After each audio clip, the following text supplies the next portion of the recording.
Hey everyone, Deb back with another story from Locked Up with History. So on this day, on the 19th of July, 1816, Elizabeth Anderson would be executed along with James Stock up in Sydney. Now, Elizabeth was a convict from the Lady Juliana, which I think was the Second Fleet, and she would be married off to John Anderson, a convict from the First Fleet. Initially, they were living down in the Ponds area outside of Sydney, but in 1796, Elizabeth was taken to court for the murder of her neighbour, Elizabeth Williams, with another gentleman. Luckily, that time she escaped. She was acquitted of all charges. Not long afterwards, John and herself moved to the Hawkesbury, but the marriage was not a happy one. In fact, they did separate at one point, with him paying her a quantity of money per month to stay away. But they did end up reconciling.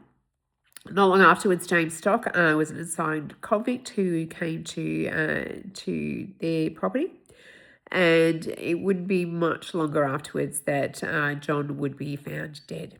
Now, Elizabeth initially said that it had been bushrangers that had broken in and that had taken her husband away. He was found about 100 metres from the house with a large wound to his head, along with a rope around a cord around his neck.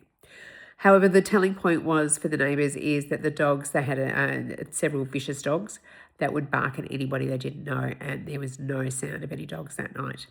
So on this day in 1816, James Stock and Elizabeth Anderson were walked to the gallows with the appropriately penitent attitude and would be executed in Old Sydney.